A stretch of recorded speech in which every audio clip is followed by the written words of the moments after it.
Welcome, everybody, to the Wholesaling Inc. podcast. If this is your first time finding this podcast, it is America's #1 podcast when it comes to giving you the instruction, the actual step-by-step that you need to be successful at real estate wholesaling. What is real estate wholesaling? Real estate wholesaling is simply finding discounted properties. It is sourcing real estate opportunities.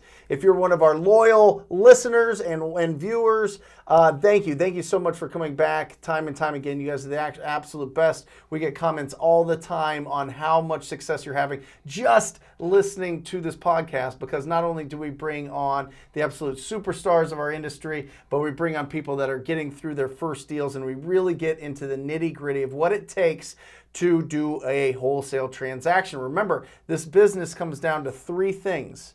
Lead generation, conversion, and disposition, or selling your deal. That's lead generation, conversion, and disposition. Don't get it all. Don't get confused. Don't make this bigger than it is. Just focus on those three things and you will grow your business. You will be an absolute superstar in this industry.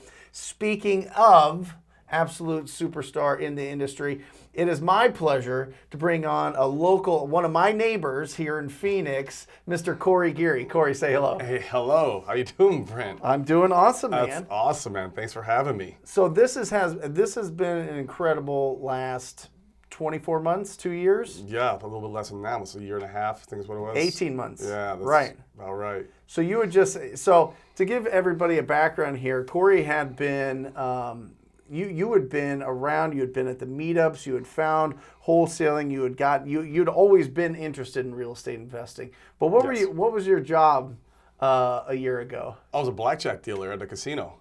Okay. Yeah, working nights. So dabbling with the real estate by day. I started by fixing and flipping.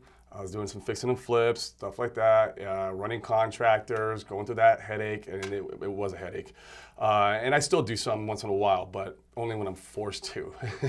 But yeah, I mean, and I was working nights at the casino, dealing blackjack, and did that for 16 years. 16 years, yeah. Okay. So what made the transition? Was it just you found some time in your schedule or during the day that you were like, I need to do something, I need to get out of black? Because you can make decent money being a blackjack dealer, yeah, you know? Yeah, it's over 6 figures a year. Right. Especially here in Arizona, because you keep your own tips. Yeah. So it's a little bit, yeah. So why? Why get out of it? It was, I wanted more.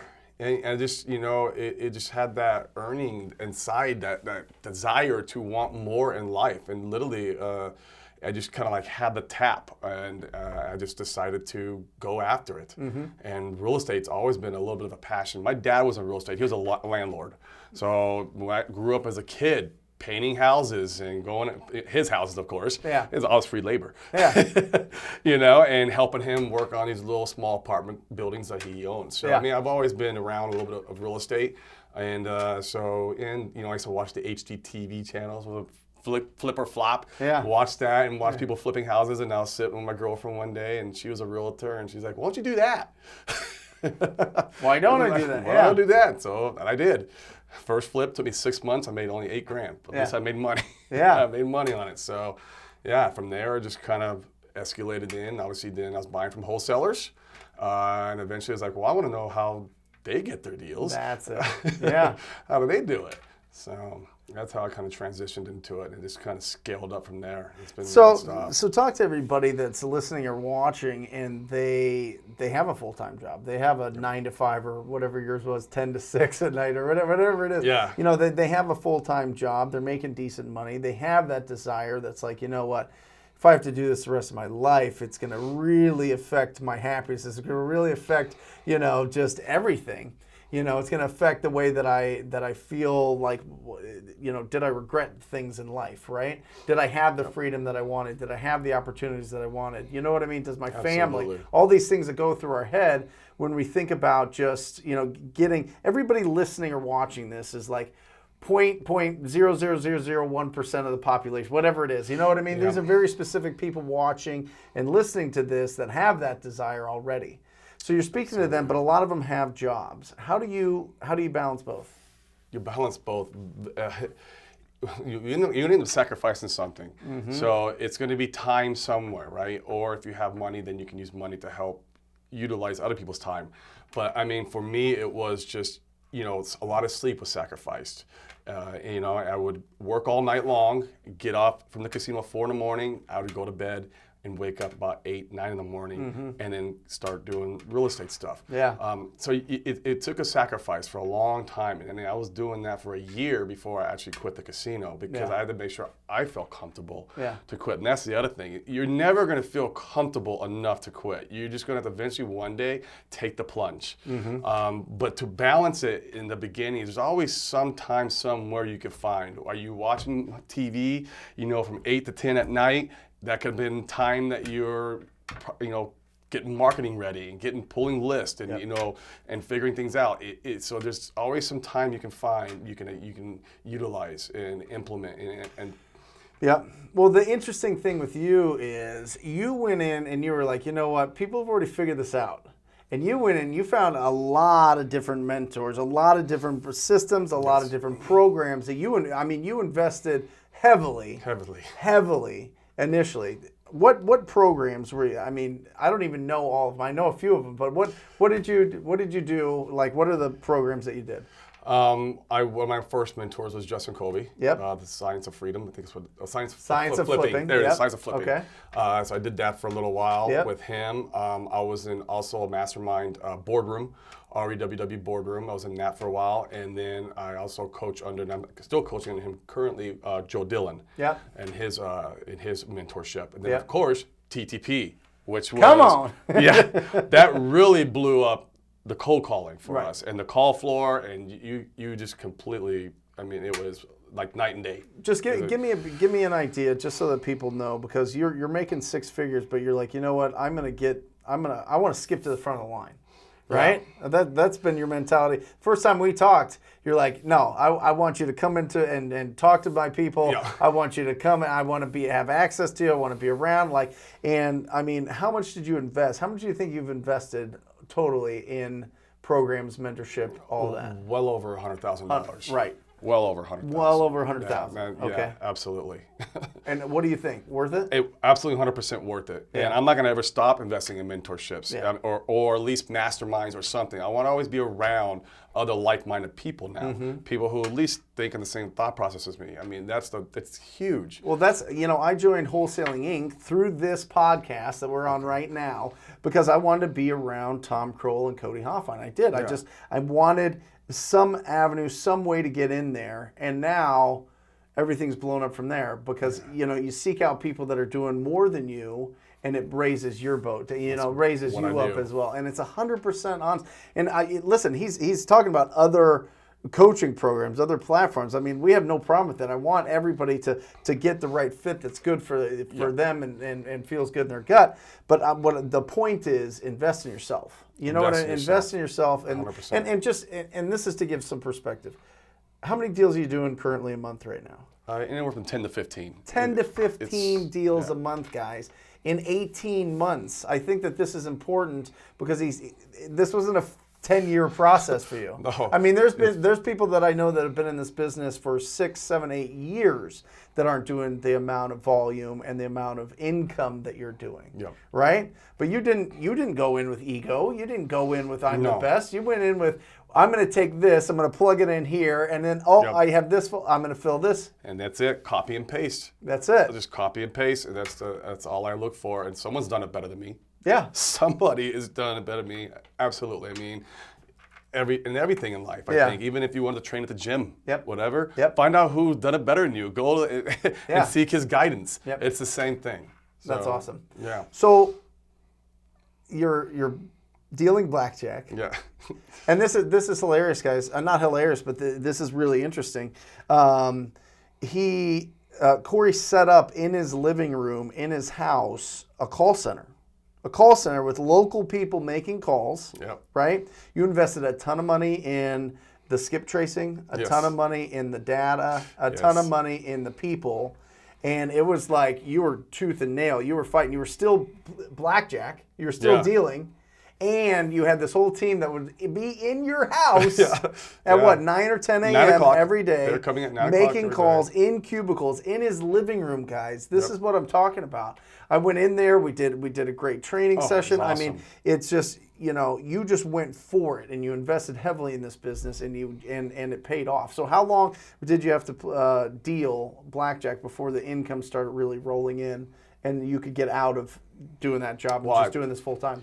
Yeah, I mean, I started probably about, I quit the blackjack in December of last year. It was probably 8 or 9 months for that when I really started pursuing the business of wholesaling. Obviously, I was flipping before there. Yeah. But the really pursuing, okay, I got to figure this out. I need to invest in this. I need to learn how to make this work. Yep. And so it was about 8 or 9 months before I was actually able to, okay, I have to quit because the only way I'm going to level up now is quit because that was holding me back. The not sleeping, the job, I mean, and I was still making money at the job, don't get me wrong, but it was not nearly what the potential was from wholesaling. So yeah, it was about 8 or 9 months. So what's going through your head? What's going through your brain as you're going to work and you're thinking about all these deals? That's all I did. It consumed me. Right. You're obsessed. Yeah. You're still obsessed. I'm still obsessed. Yeah. How do you think that? Do you think that's a good thing? I think it's great. It's been life changer. I mean, real estate has saved my life. Not even so much money, but now like my spiritual self too. Like because of real estate and because I got into this, now I'm like dove into these self-help books and spirituality. I mean, one of my favorite books is Michael Singer, The Untethered Soul. And I've really gotten deep into meditation and stuff. I mean, it has completely changed my perspective of life 100%. Like I said, real estate has changed and saved my life. Yeah. Yeah. Absolutely. Incredible. Well, it's amazing what happens when you have the freedom to read books and think about things and have the moments to meditate and have the moments to, I mean, that's a freedom of schedule. And I think, you know, I don't think that we're too bogged down with, we have too many things going on in our life that we can't do that. I think just mentally, we're worried about so many other stresses, whether it be, can I pay the bills this month? Can I get a new car? Can I go on vacation? You know, will my kid go to the best place? All these stresses that come on that really like block out our ability to have that, you know, time to meditate, time to really free up our mind to think about exciting things or think about how lucky and grateful we are. Right. You know what I mean? And it's amazing what happens when you have financial freedom to the point where you get the time. And that's it. I have three hours devoted every morning now to, I call MBS, Mind, Body, and Soul. That's just for me. I don't even look on my phone till 9 o'clock. I don't. It's just, I get up at 6. Yep. And, you know, it's just, I do a gratitude letter. I do meditation. You know, I do some affirmations, and I go to the gym. That's my morning. Love it. And then 9 o'clock, and now it's work time. Yep. You know? Awesome. So it's been, yeah, I wouldn't be able to do that before quitting the casino. There's no way I could fit that into my life. Right. It's been incredible. So it's been a journey. Awesome. Yeah. Let's talk about a deal. Like on this podcast, we love breaking down deals because we want to show step by step how you got something through. Let's talk about a good deal. Let's talk about a big deal. Do you have a big deal you want to talk about? We've had a few of them. But I mean, I'll tell you what, I had one recent. Yep. I think this is our biggest actually to date. It was last week. It was a 42 pounder. So we made 42,000. And this one was a cold call. Yeah, TTP. It was a cold call. Yep. And it was the homeowner was in distress. I do believe they needed to move because I remember one of the family members had passed away. Okay. And it was they had to get. I'm trying to remember. I think it was Oregon. I mean, they had to get there quickly. So what we did is obviously we closed them over the phone. So real quick, what list? What do you remember? That particular list, I do believe it was just a high equity list. Now high equity absentee, high equity owner. High absentee owner. It was owner. Wow, that's a tough list. Because the skip tracing we're doing now, we're such in a bulk. You know, our RVMs, our text, the cold calling. I mean, after this week, we'll be 15 cold callers. Yeah. So we can't the niche list we can't hit those no more as much. So we hit the big bulk, this high equity list, and that's where this one came from. And I'm sure they might be on a niche list, right? Yeah. But they're also on the high equity, and we hit them. Like I said, I remember there was a passing of family. I don't remember all the details because now from the cold call, it goes to my acquisitions.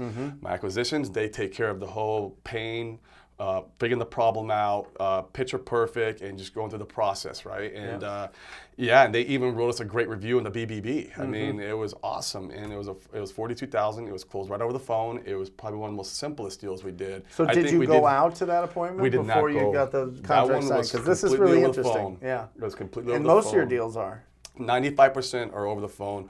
We only go out. I'm not going to not go out. If the homeowner's like, no, I'm not signing unless we meet in person, then we're going to go out. Or if they don't have an email, like there was a deal we locked up last week too. Yeah. They didn't have an email and their phone got shut off. I'm like, we got to go door knock this. And now the stress just got that much, and we contracted it. Yeah. And we did contract it. So there's times we do go out, but 95% of the time, no. I mean, you can negotiate right over the phone, close them, and get it all done through email.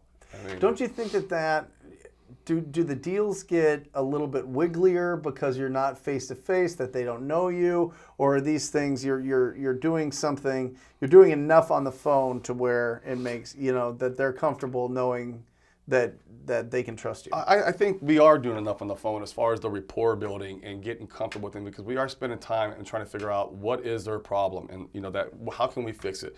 Do we need to get you a moving van? Because we will. What is the situation that is going on? What if they don't? What if they ghost you? What if they don't answer their phone? What if they, this happens all the time. After we get the contract? No, just before. When you're doing your lead follow-up, when you're talking to these people and they just aren't answering, they're not returning texts, they're not returning voicemails. Like, what's your follow-up process? Oh, it's pretty intense, a follow-up process. So, I mean, obviously it's going to go into our CRM, which is Podio. Yep. They're going to go into a drip system, which is automated right through Podio. And then they're going to get hammered, on the phone. If the acquisition cannot get them back live again, it's going to get transferred to my next acquisitions. I have 3 acquisition agents now. Okay. So it's going to get transferred. That way, maybe if they didn't click with that person, maybe they'll click with this person. Sometimes personalities just don't. This person will contract something that this person cannot, kind of thing. And then if it comes down to it, and I feel like that there is an appointment that we need to go to because of that, maybe because it's the rapport problem, because of being belly to belly, that's the best, right? Yep. Then we will set the appointment. Yeah. And a lot of times, if we set the appointment, then it's me going on that appointment, though, because I can handle the little amount of appointments we do have, and I do know how to go out there and discuss the problems with the homeowner and try to figure out the solutions and understand what the whole situation is and how much I can pay for the house once I get there. So, and I will be training one of my acquisitions to fill that role in the future. So you call them how many times? If they're not answering. They get this is like a hot lead. They get called at least 7 times. 7 times. At least voicemails, 7 times. text 7 times. Yes. So with your Podio drip, what does that mean? What do they get? Texts? They get text, RVM'd, and emailed. Got it. And it's depending on what kind of drip I put it on, because we'll have a cold drip, warm drip, And is this after your acquisition manager has been calling and leaving messages? Yeah, it needs to go on a drip immediately. Okay. Even unless they're having good rapport and they're in negotiations, or then no. But if they make contact, or if they're even like, no, you know what, I said I wanted to sell, but I don't want to sell. Yeah, that's going on a drip. Got it. Not the ones that are hot that your acquisition managers that we're working with. Okay. But even the one that's hot, I'm working with. If I send you a contract, there's a drip for that. Yeah. So I mean, there's it's just. So you send them a drip. Well, what is the drip? So you send them a contract. Yep, and it's just like, hey, we sent you the contract. We just want to follow up, make sure you got that, and it's got some verbiage in there, and then if this is an email. This is a text. Okay. Immediate text in the drip after the contract gets pushed out, because our contracts go out to Podio too. Right, I get it. So we're trying to automate the best we can in our business. We're having, that's right now some of the stucks I'm at, and I'm getting that figured out. But it goes out through Podio, and then they get the drip that goes right out, and then immediately, say they get the contract, because how many times they ghost you after you send a contract? That happens all the time. Right. It's just because they're shopping you. They're shopping you, and so then they're going to get an RVM maybe a couple days later, and then an email. So and if we feel like it's really good deal that we should have got, we might go to the house and door knock it. Yeah. And if I don't door knock, maybe I'll get a JV, someone, say it's at Glendale, and I'm in Chandler. Yeah. I know a lot of people out there who are boots on the ground. I'll just give them a call, say, hey, you want to split this? Go knock the door and see if you can resurrect it. If you resurrect it, we'll split it. Awesome. So. Awesome. Yeah. First of all, we got to ring this bell for that. How much did you make on that? Oh, that was a 42-pounder. Yeah. I love it. From one phone call. That was from one phone call. So you said you have 15 cold calls. We have 10 now. We got 5 more getting hired on this week. In a call center, foreign, Yep. Are they local? What? Because back in the day, they were in your all living in-house. room. Yeah. They were all in my living room, and I'm starting to transition away from that now. Okay. We have 5 in-house still. Okay. I have 5 in Mexico. Okay. And we're going to put 5 over in Ecuador. I just met with somebody recently Cool. over there, and we're going to split test. What are you spending on the people local, the people in Mexico, and the people in Ecuador? Local, they're $14 an hour. I Okay. get $14 an hour, $200 spiffs. So every Okay. deal that closes, they get $200, which is great because it makes them collaborate with the team. On the whiteboard, they even have their name Next on what time. deal they're on. Cool. They come in and they get happy. You know, it makes them part of the team. Yeah. That's what I love. Yeah. So and $200, I mean, it's it's nothing. Yeah.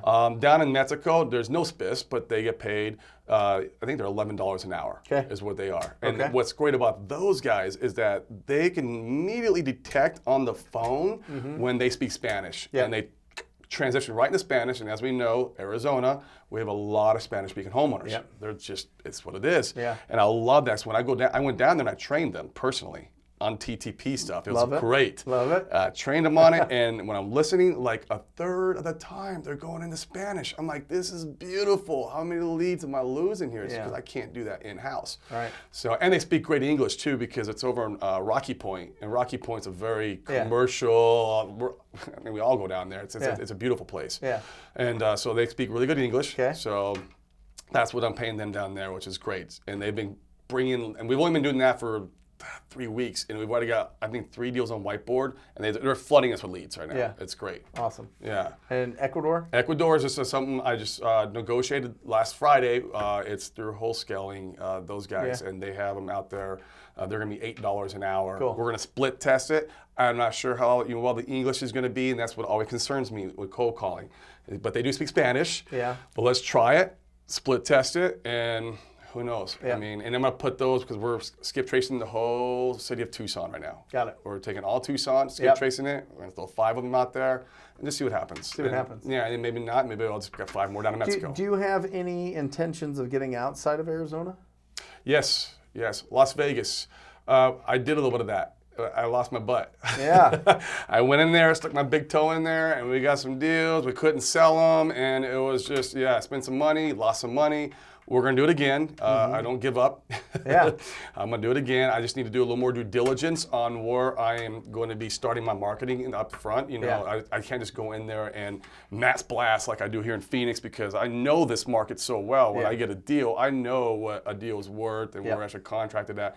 In Vegas, I don't know that. I'm just kind of like random numbers. I'm like, I think I should be contracting at 75 cents on a dollar. Let's try that. Yeah. You know, and Yeah. it just didn't work out too well at first, but I'm going to do some more due diligence Cool. and hang around with you guys Yeah. and learning how to do that, going to other markets virtually. Yeah, absolutely, we're going to do it. I love it. Yeah. I love it. So speak to somebody that's, just starting out in this. You know what I mean? Somebody that is, doing this part-time. Like, what advice would you give The these people? biggest thing is get around people who are doing deals. You don't have to pay all this money for mentorship, like I said. I've gotten around a lot of people here in this market. Chris Iman's one of them. He helped me out a lot in the beginning. Chris Iman was awesome. Randy Guzman's one that, he's real good, like one offer wholesaler that you can really learn a lot because he's just a one-man show, does a lot of deals. Yeah. You got to get around people just and network and just a little bit above you, right? You can't, it's hard to go straight to the Brent Daniels when you're doing one deal and say, hey, what can I offer? Obviously, but you just got to hang around with like-minded people. Go to your meetups, these events that people are putting on, and they're free, most of them. I mean, you got like the real estate disruptors here, and then the Phoenix RIA is another one here, and I love those events. And even at my level, I'm meeting people there who are doing way more than me there. Yeah. And it's still the same when you're first starting out. Just get around like-minded people. That's the biggest thing. Love it. Yeah. How do people get a hold of you? Because here's the thing, guys. Corey's hiring. I don't know when you're going to listen or watch this or whatever, but he's always going to be hiring because he keeps growing and growing and growing and growing. So what's the best way for people to get in touch with you? Best way if you get in touch with me, I mean, you can email me, and I'll give you my cell phone number. Obviously, text me, because during Monday through Friday, my phone bleeds, and so text me first. Try to arrange a time where we can talk. My phone number is 235-9187. I don't mind giving it out, but text me Okay. first, please. Email's the second way, which would be cgproperties@truerealty.com. No E in true. It says TRU, True Top Offer. Yeah, if you guys are watching this video on the YouTube, Brent Daniels Real Estate on YouTube, you definitely check out this interview. It's definitely worth a watch, but it's on his shirt if you guys haven't noticed. It's TRU. Anyway, phenomenal. Yeah. I mean, really, now at this point, you've got a lot of this structure. You've got a lot of leads coming in. You've got acquisition managers coming in. How do you make sure that you keep this group together? Like, is there a lot of people that want to be you in your company? Absolutely, but I mean, I love meeting and finding people who want to achieve and also be millionaires, who want to achieve and be more. So, like, of course, they want to run their own companies one day, and I support that 100% in any way I can. You don't make them sign a non-compete? I do not. Okay. I do not. I feel like that's a scarcity mindset. Mm-hmm. I know we hear a lot of, Sure. Yeah. But no, and if one day they want to go out and leave and they want to start spending $30,000 a month and go through the hiring process and go through all that it takes to do this, by more power, let them do that. It takes a lot to get there and do it. And in the meantime, they're going to grow with me. They're going to learn a lot, which is awesome. But still, if they were to break off and try to, it takes a lot of money, a lot of time, it's a lot of headache at first, a lot of trial and error, and they're going to have to go through that. And if they're willing to do it, then more power to them. Absolutely. And I want people like that. Love it. Yeah. Love it. I do too. Yeah. I mean, I love it. I've never had a non-compete ever, and I think that's. Okay. I think it just starts off on the wrong foot, and like you said, with a scarcity mindset. Yeah. You know what I mean? I think it puts you on your back foot a lot. And I've done some interviews with some incredible people that are great at hiring people, and they say the same. So abundance I'm right there mindset, with you, man. I love it. Yeah. Thanks for coming in. Brent, thanks for having me. And for anybody that's looking to join the most proactive group in real estate investing, it is the TTP program. That's right. Skyrocket the business. Yeah, wholesalinginc.com/TTP. Definitely check it out, guys. Check out all of the structure of the program. You get access to me personally, which Corey knows. He made sure I came to his office.